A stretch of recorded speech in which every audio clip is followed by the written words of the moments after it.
Bucks Row, Whitechapel. 3:30 on a Friday morning in the autumn of 1888. The lamplighter has been dead for an hour. The man with the cart has not yet come. The body lies in the doorway of a stable, the throat cut, the apron still on. The watchman finds her at 3:40. The watch is in his pocket. The name is in his notebook. The body is a woman named Mary Ann Nichols. She is 42 years old. She had been a laundress. She had walked these streets on her way home from a shift that ended at midnight. The press has not yet named her. The press has not yet given the killer a name at all. Tonight we go to Whitechapel, to the autumn of 1888, to the 5 weeks when the East End of London learned that it could no longer pretend the streets belonged only to the night shift women and the watchmen. Stay past the lamplight, dear listener. What I'm about to tell you has been told 1,000 times. Almost no one has told it like this. Stay with us tonight. By the end of this story, you'll see a face no morgue ever photographed. What current AI image generators imagine, built from the period descriptions and the composite sketches alone. It will not be a likeness. It will be an interpretation. But you will see it. The first attack on Mary Ann Nichols was on Friday, the 31st of August, 1888. 5 women would be killed in the next 10 weeks. 5 women, 1 autumn. The press would eventually call the killer Jack the Ripper, but only because the killer called himself that first, in a letter. The case is older than the name. The case is older than the cottages of the case. The women are not. The women are the case. Stay with me. Stay past the lamplight.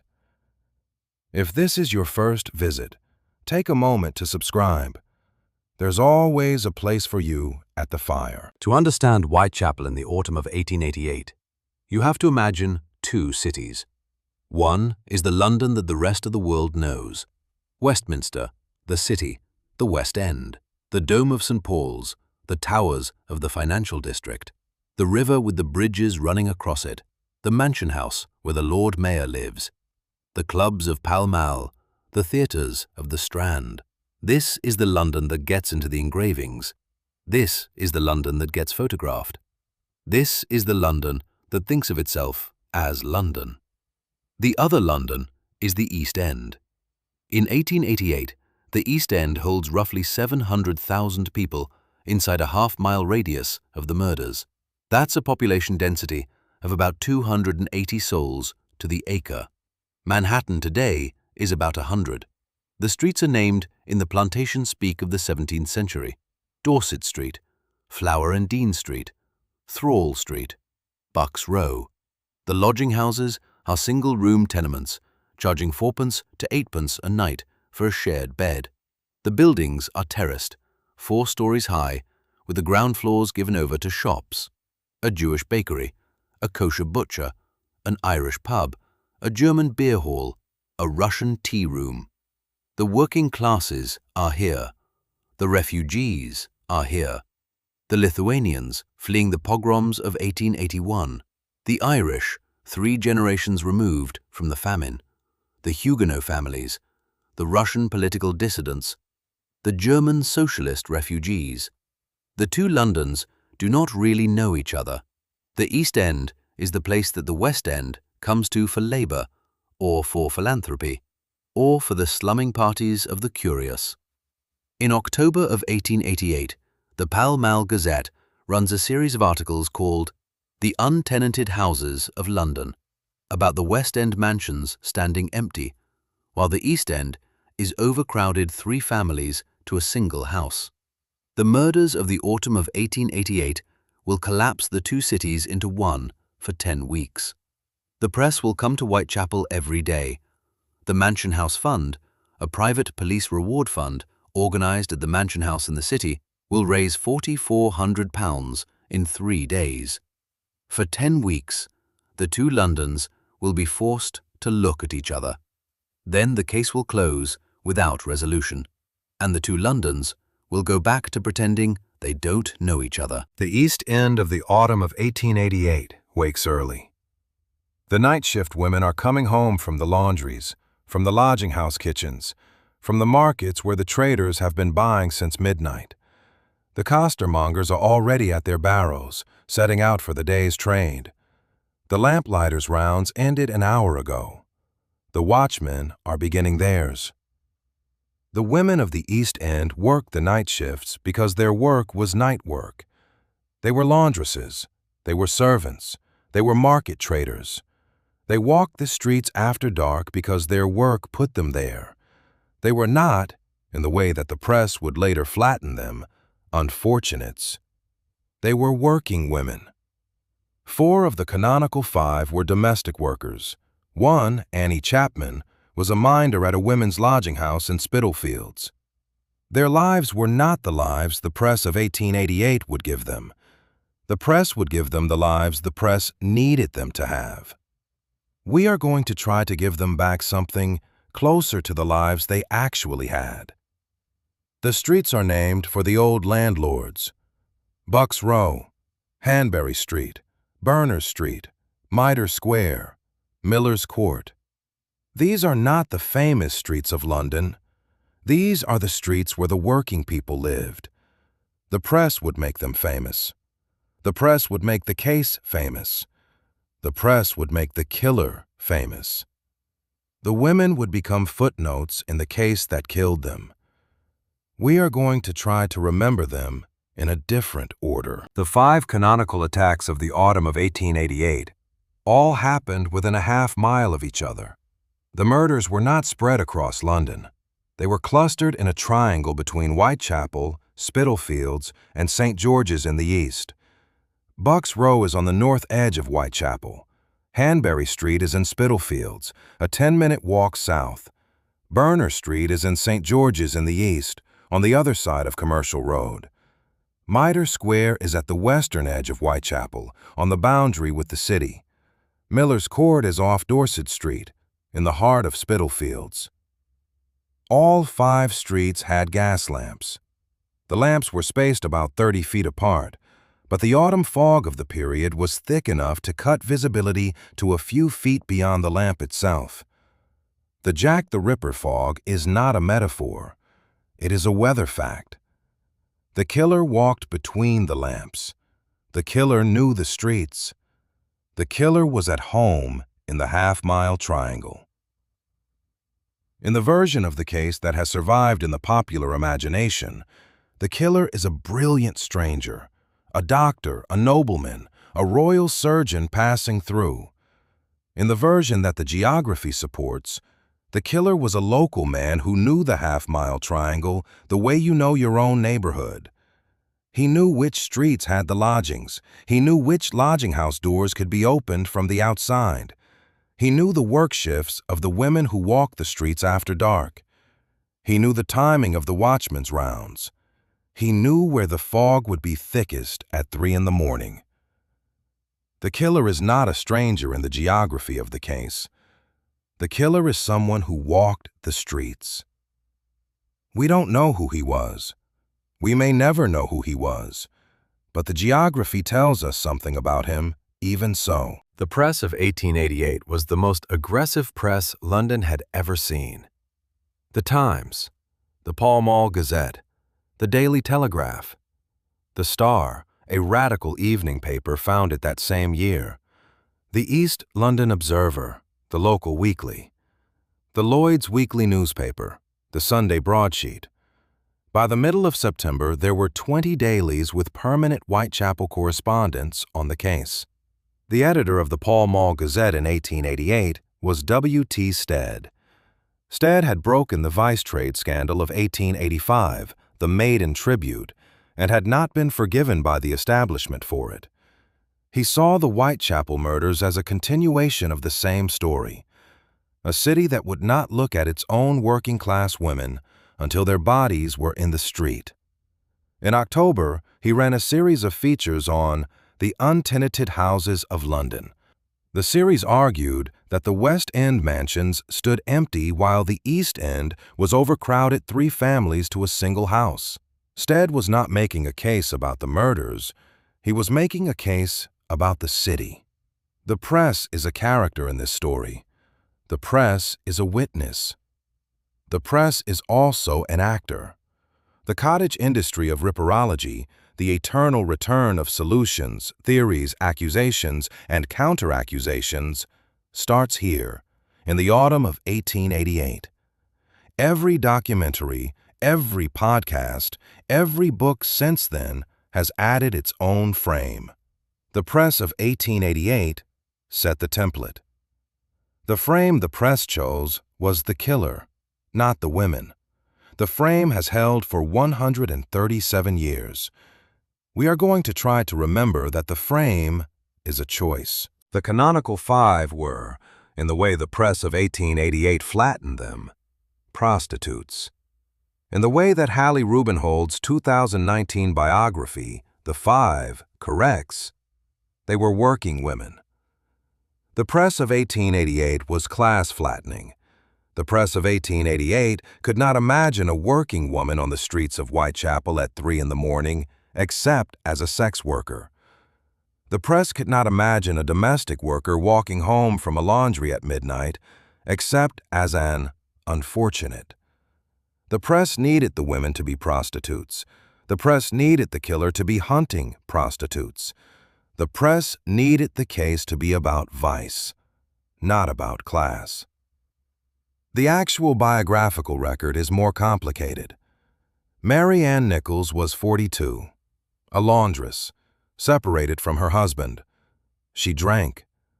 The press called her an unfortunate. Annie Chapman was 47, a domestic servant, then a lodging house minder in Spitalfields. Her husband had died. The press called her Dark Annie. Elizabeth Stride was 44, born in Sweden, a laundress, a servant, a wife, a mother. The press called her Long Liz. Catherine Eddowes was 46, a market trader, convicted of theft, on a county council watch list. The press called her the Black Lily. Mary Jane Kelly was 25, a domestic servant, the youngest, the only victim killed indoors. The press called her Marie Jeannie Kelly. 4 domestic workers, 1 lodging house minder, 5 women on the streets of the East End after dark because their work put them there. The press called them all prostitutes. The press was wrong. By the end of September, the press is at full cry. The Pall Mall Gazette runs daily. The Times leads the front page. The Star runs the radical voice. The East London Observer runs the local angle. The Lloyd's Weekly runs the Sunday sweep. The press is sending reporters into the lodging houses. The press is interviewing the women who lived in the lodging houses. The press is interviewing the police officers who walked the beat. The press is making the case. The press is making the killer. The press is making the cottage industry of ripperology that has never closed. But there is a thing that the press does not do. The press does not name the killer. The press does not yet have a name. The press is hunting for a name. The press is about to receive one. In the Post. The first attack is on Friday, the 31st of August, 1888, at about 20 to 4 in the morning. The watchman, P.C. John Thane, finds the body in the doorway of a stable in Bucks Row. The doorway is half open. The gate is slatted.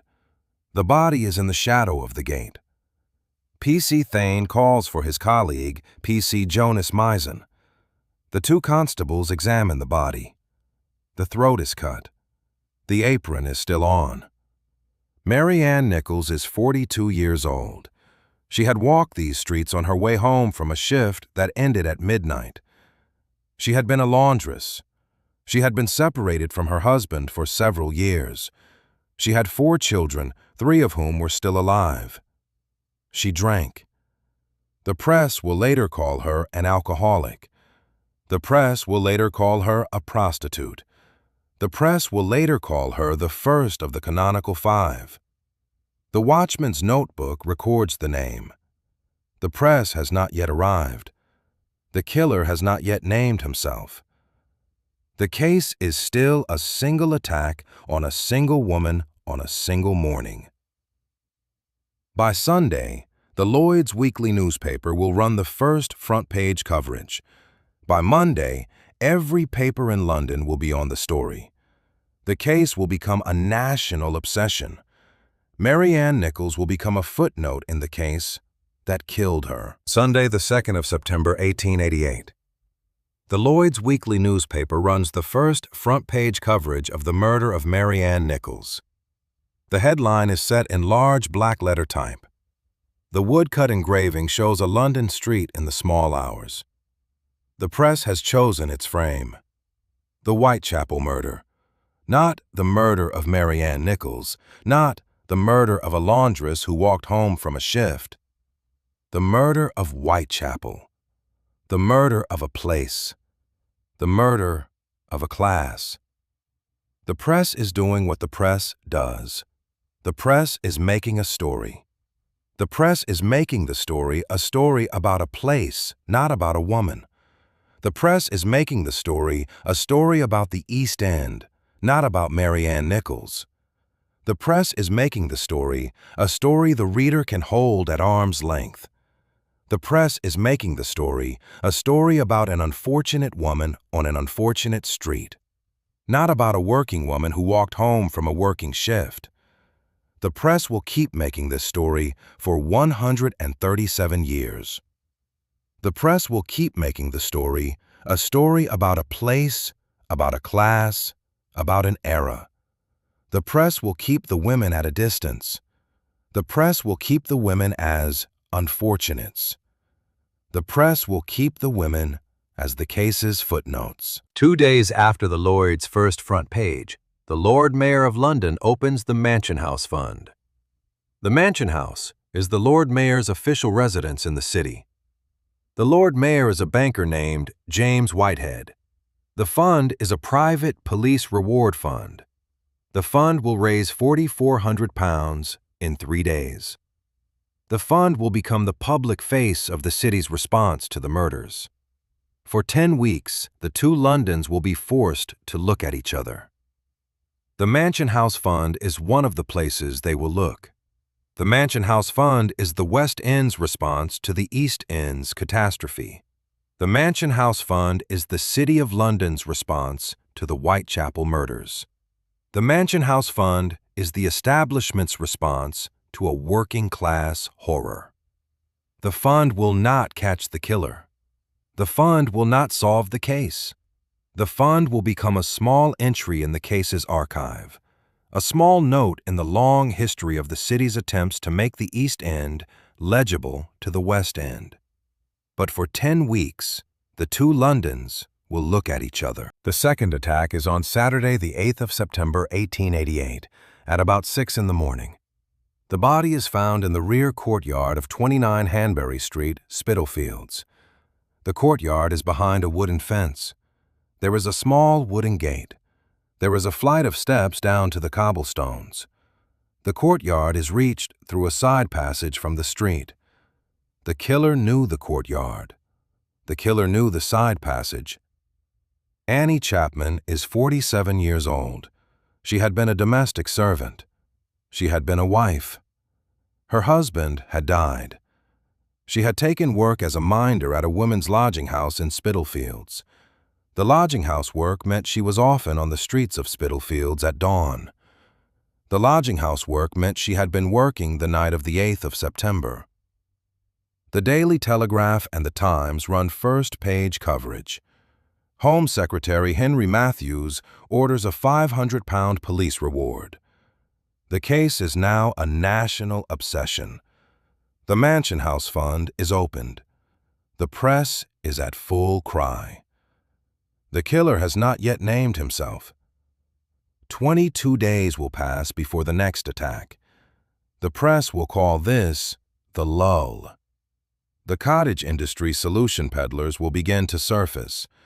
The police will interview hundreds of suspects and release most of them. The case will seem to be going cold. Then the killer will strike twice in 45 minutes. The 22 days between the murder of Annie Chapman and the double event of the 30th of September are the case's strange interlude. The press calls it the lull. The police call it the time of false leads. The cottage industry calls it the moment when the solution peddlers first appear. The fortune tellers, the spiritualists, the amateur detectives, the cranks. By the end of September, there will be hundreds of named suspects circulating in the press and in the public imagination. By the end of September, the press will have received dozens of letters claiming to be from the killer. Stay past the lamplight, dear listener. The case you are about to hear is the case that the killer made famous by writing to the press.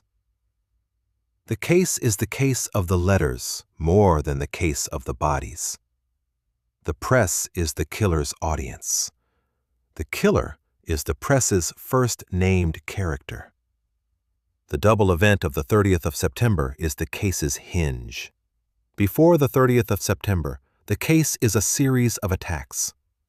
After the 30th of September, the case is a national obsession with a name. Stay with me.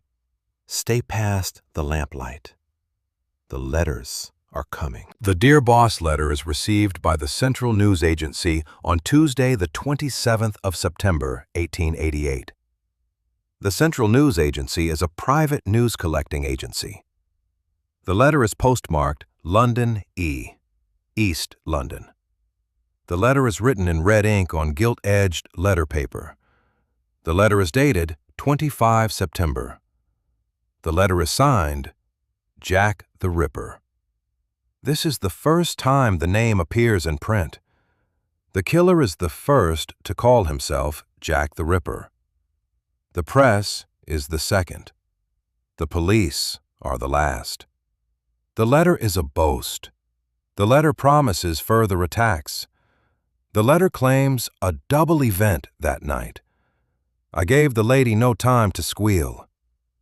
The letter signs off, Jack the Ripper. The pen, the paper, the postmark, and the language style have been the subject of forensic analysis for 137 years. Patricia Cornwell in 2002 will spend $6 million of her own money on a 5-year forensic investigation that will attribute the letter to Walter Sickert, a German-born British painter. The attribution will be contested. The attribution will not be resolved. The Central News Agency holds the letter for 4 days before forwarding it to the Metropolitan Police. By the time the letter is authenticated, the killer will have murdered 2 more women. The case's structural failure begins here, with a 4-day delay between the letter's arrival and the letter's delivery to the police. The 30th of September, 1888. The double event begins at about 1 in the morning. Elizabeth Stride is found by the side passage of the International Working Men's Educational Club on Berners Street in St. George's in the East. The club is a working-class educational institution. The doorway is lit by a single gas lamp. The body is on the cobblestones. The throat is cut. There is no abdominal mutilation. The killer was interrupted. Elizabeth Stride is 44 years old. She had been born in Sweden. She had been a domestic servant. She had been a laundress. She had been married. She had been a mother. The press will later call her Long Liz. The press will later call her a prostitute. The police are on the scene within minutes. A cordon is set up around the side passage. The police begin interviewing the residents of the International Working Men's Educational Club. The police begin looking for a man seen earlier in the evening. The man is described variously as dark, as short, as in a dark coat, as in a peaked cap. The descriptions do not agree. The cordon is in place. The police are inside the club. The street is closed. The killer is somewhere inside the cordon. The killer walks out of the cordon and walks 1.5 miles west in 45 minutes to Mitre Square. Mitre Square is in the City of London Police District. The City of London Police is a separate force from the Metropolitan Police. The two forces do not share information in real time. The two forces will not share information in real time for the rest of the case. Catherine Eddowes is found in the southwest corner of Mitre Square at about 1:45 in the morning. The body is behind a wooden hoarding. The throat is cut. The face has been mutilated. The abdomen has been mutilated. The killer has removed the left kidney and part of the uterus. Catherine Eddowes is 46 years old. She had been a market trader. She had been convicted of theft. She had been on a county council watch list. She had walked the streets of Aldgate and Whitechapel buying and selling. The press will later call her a prostitute. The press will later call her the Black Lily. The double event of the 30th of September is the case's most cited forensic fact. A single killer, 2 attacks, in 45 minutes in 2 different police jurisdictions. The killer walked 1.5 miles between the 2 murders. The killer walked through the cordon on Burner Street. The killer walked through the City of London Police District. The killer arrived in Mitre Square at about 1:45. The City of London Police are not on alert. The City of London Police have no warning. The Metropolitan Police have not told them. The jurisdictional conflict, the Met in the east, the city in the west, the case at the boundary, is the case's structural failure made flesh. The killer has named himself. The killer has left a body in the City of London Police District. The killer has walked through a police cordon. The killer has removed a kidney from a market trader. The case will never be colder. The From Hell letter is postmarked the 27th of September. It is received by George Lusk, the chairman of the Whitechapel Vigilance Committee, on the 1st of October. The Whitechapel Vigilance Committee is a working-class self-defense committee organized after the murder of Mary Ann Nichols. George Lusk is a shipping clerk. Lusk opens the letter at his desk. The letter contains half a human kidney preserved in spirit. The police pathologist, Dr. Thomas Bond, confirms that the kidney is human and consistent with the left kidney of Catherine Eddowes. The killer has sent a piece of Catherine Eddowes through the post to the chairman of a working-class self-defense committee. The killer has signed the letter, From Hell. The From Hell letter is the basis for the Portrait of a Killer-style investigations. The box of human kidney sent through the post, the half kidney preserved in spirit, the signature from the other place. The press will run the letter on the front page the next day. The press will run the kidney on the front page the next day. The cottage industry will run the letter for 137 years. The cottage industry has many more letters to come, but the From Hell letter is the case's first letter to escape the press's custody and arrive at a private address. The From Hell letter is the case's first letter to contain a piece of a victim. The From Hell letter is the case's first letter to be addressed to a working-class man, not to a newspaper. The killer is writing to the East End now. The killer is addressing the East End directly.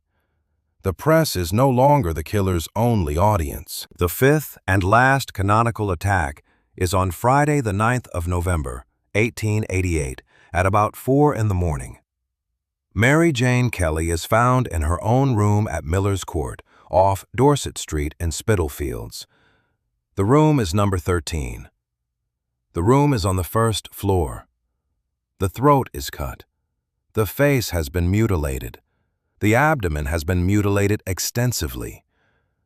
The mutilation is more extensive than at any of the previous attacks. Mary Jane Kelly is 25 years old. She had been a domestic servant. She had walked the streets of Spitalfields at dawn. She had taken a room at Miller's Court 6 weeks earlier. She was the youngest of the canonical 5. She was the only victim killed indoors. The press will run the most extensive coverage of any of the attacks the next day. The press will write about the room for weeks. The press will write about the lodging house. The press will write about the window. The press will write about the cobblestones below the window. The press will make the room the case's most famous image. The lodging house doorway at dawn, the window lit from within. The killer has struck again. The killer has struck inside. The killer has struck at the lodging house. The lodging house is the East End's most private space. The killer has entered the lodging house and killed a woman in her own room. The killer has entered the East End's most private space and made it the case's most public space. The case goes cold after the murder of Mary Jane Kelly. The press keeps the case alive for a few more weeks. The cottage industry keeps the case alive for 137 years. But the investigation itself, the Metropolitan Police investigation, the City of London Police investigation, the Home Office investigation, stops making progress in November of 1888. Sir Melville Macnaghten is appointed to lead the new investigation. Macnaghten is an assistant commissioner of the Metropolitan Police. He is a careful man. He is a methodical man. He will compile a memorandum in 1892, 4 years after the murders, ranking the most likely suspects. The memorandum will be published in his memoir, Days of My Years, in 1914. The memorandum will name 3 final suspects. The memorandum will be the most cited single document in the case. But the investigation itself does not catch the killer. The investigation does not bring the case to trial. The investigation does not name a culprit. The investigation ends without resolution. The investigation ends the way the case began, with a watchman's notebook, with a name, with a body in a doorway. The East End pretends the case is over by the end of November. The women who work the night shifts return to their work. The lodging houses reopen. The streets fill with the morning costermongers. The lamplighters make their rounds. The watchmen make their rounds. The case settles into the city's memory. But the case does not really settle. The case waits. The case waits for the cottage industry. The case waits for the press to come back to it. The case waits for the modern memory cult, for ripperology, for walking tours, for true crime podcasts, for the 2019 Jack the Ripper Museum in Cable Street, for the 2019 Case Solved exhibition at the Museum of London, for the 2019 Netflix series, The Ripper.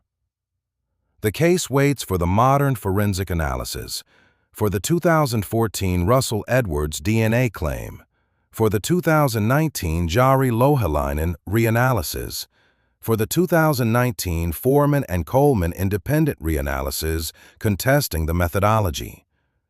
The case waits for 137 years of cottage industry solutions, theories, accusations, and counteraccusations. The case never settles.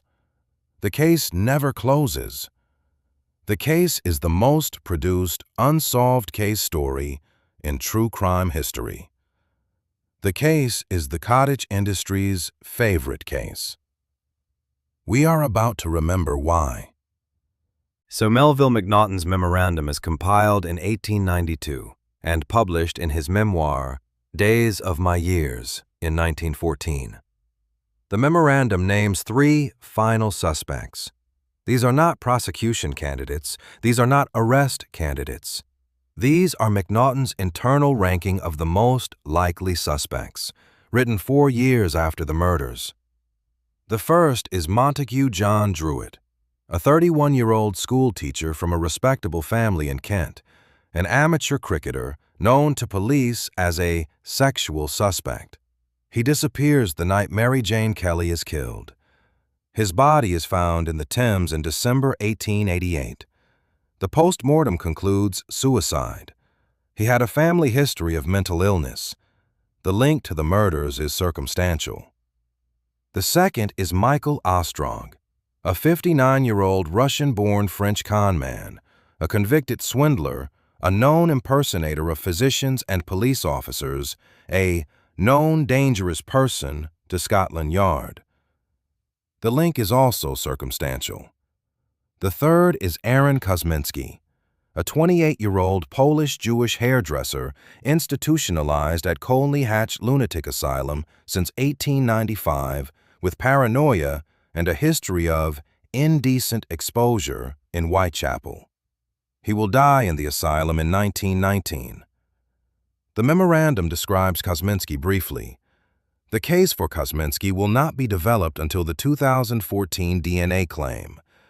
The memorandum's 3 names will become the case's most cited suspect list.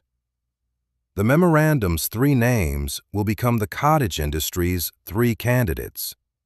The memorandum's 3 names will become the basis for the 2019 Case Solved exhibition's walk through the suspect list. In 2007, an amateur genealogist named Russell Edwards buys a shawl at an East End auction.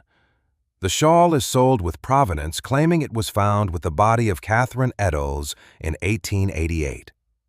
Edwards commissions mitochondrial DNA analysis from Jari Louhelainen at Liverpool John Moores University. The mtDNA matches a descendant of Aaron Kosminski's sister. In 2014, Edwards publishes Naming Jack the Ripper. The book claims the killer is Kosminski. The book is a bestseller. In 2019, Louhelainen and David Miller publish a reanalysis reinforcing the link.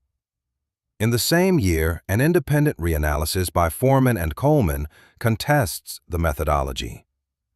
The shawl's provenance is undocumented.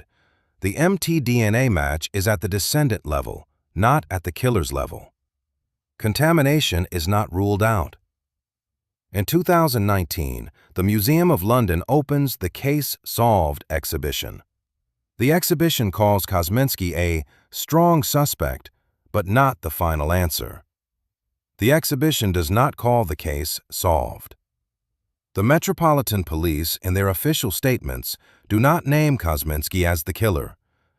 The official position, restated in 2019, is the identity of the killer of the canonical 5 victims of the autumn 1888 Whitechapel murders is not known. The cottage industry has 2 other major candidates.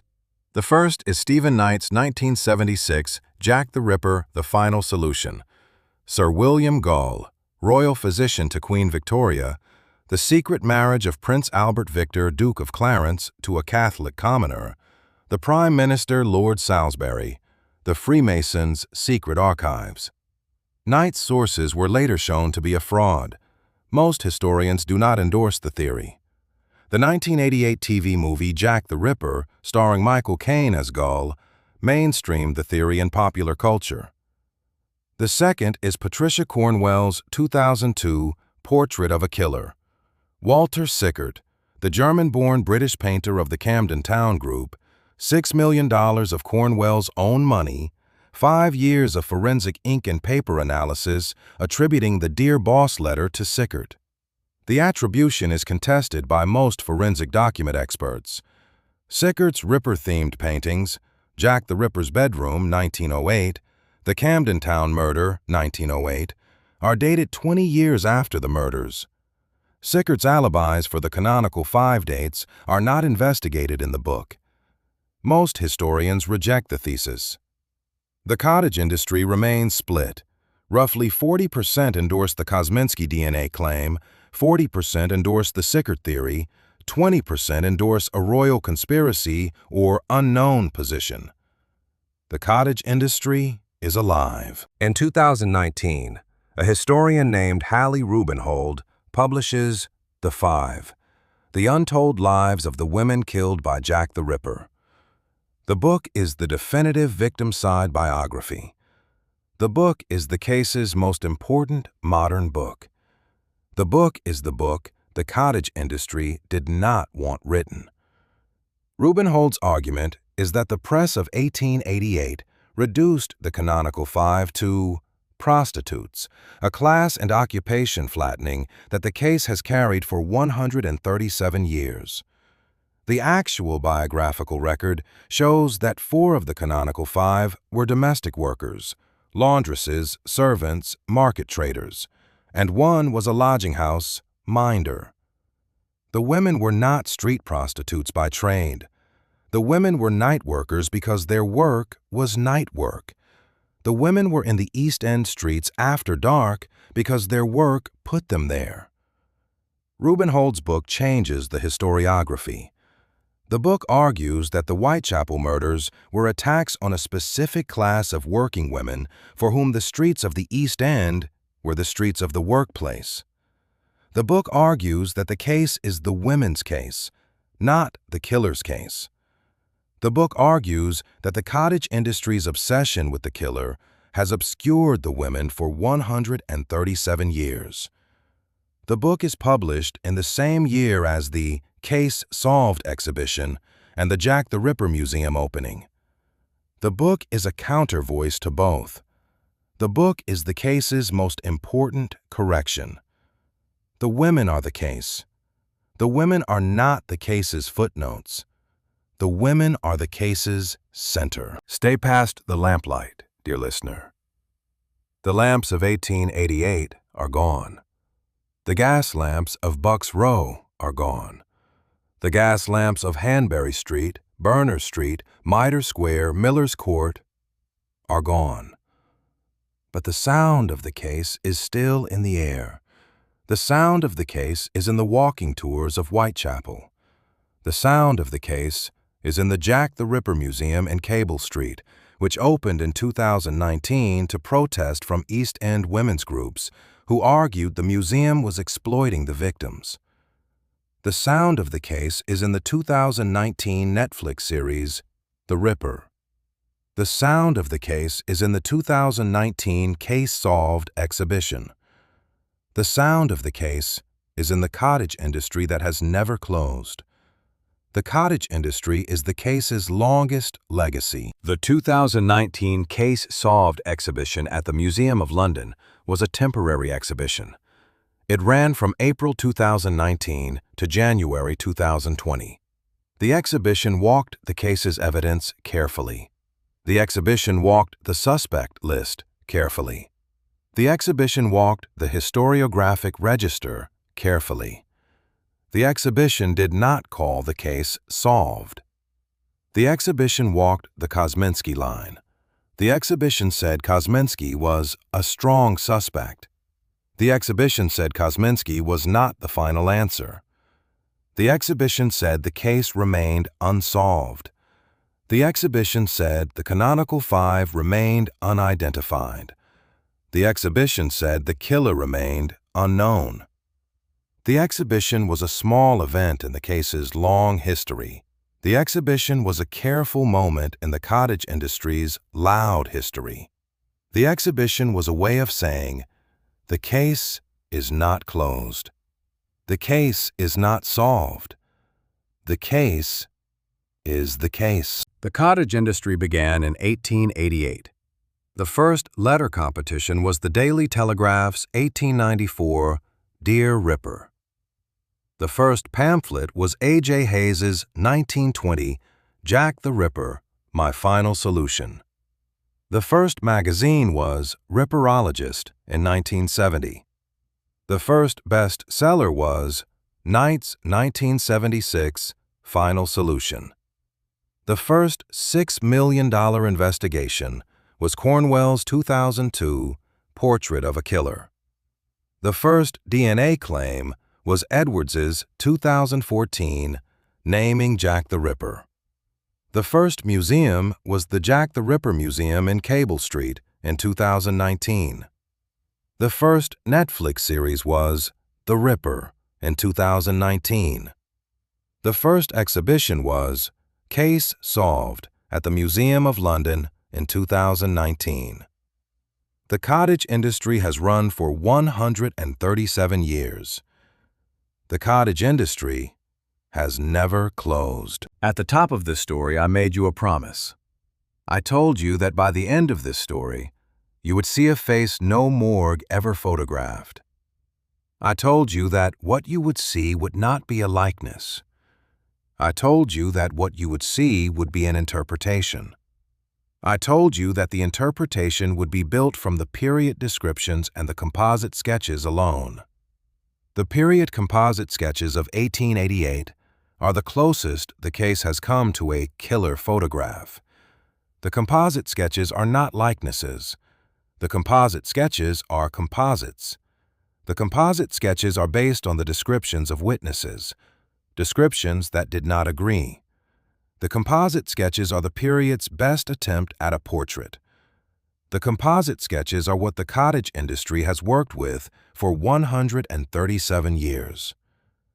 Modern AI image generators can take those composite sketch descriptions and produce interpretations.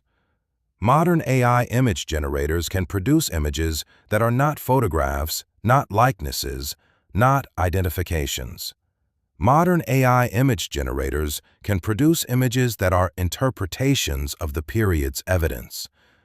We are going to show you what those interpretations look like. We are going to show you two images. The first image is a portrait-style rendering based on the composite sketch descriptions. The second image is a lodging house doorway rendering based on the period's most haunting image, the figure in the doorway. These are not the killer. These are not a likeness of the killer. These are what current AI image generators imagine from the period descriptions and the composite sketches alone.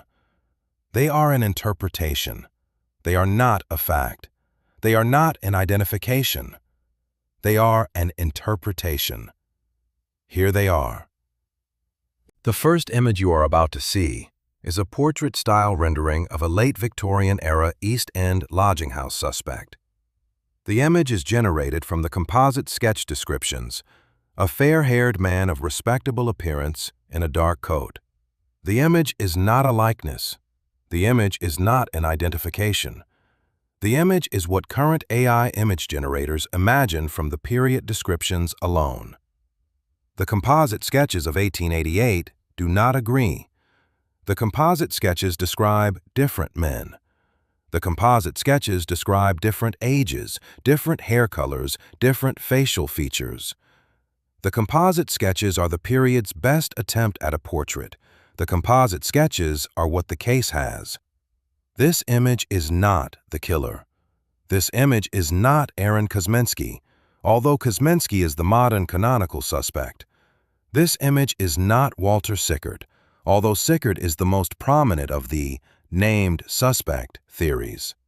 This image is not Sir William Gull, although Gull is the most famous of the royal conspiracy theories. This image is what current AI image generators imagine. This image is an interpretation. This image is not a likeness. The second image you are about to see is a lodging house doorway rendering. The image is generated from the period's most haunting image, the figure in the doorway of a lodging house, his face turned away from the camera, his back to the viewer. The image is not a likeness. The image is not an identification. The image is what current AI image generators imagine from the period descriptions alone. The figure in the doorway is the case's most haunting image. The figure in the doorway is the lodging house figure. The figure in the doorway is the man who knew the side passages, the courtyards, the lodging house doors. The figure in the doorway is the man who walked the half-mile triangle. This image is not the killer. This image is what current AI image generators imagine. This image is an interpretation. This image is not a likeness. The women are the case. The killer is the case's longest footnote. The cottage industry is the case's longest legacy. The cottage industry has been running for 137 years. The cottage industry has many more years to run. Stay past the lamplight, dear listener. The lamplight is still lit. The case is still here. The women are still here. If this episode helped you see the past a little differently, subscribe. There's always a place for you at the fire. Next time, we go to New Orleans, where a city began to wonder what was happening to its grocers in the spring of 1919, and a letter arrived in the post demanding jazz. Sleep well, dear listener.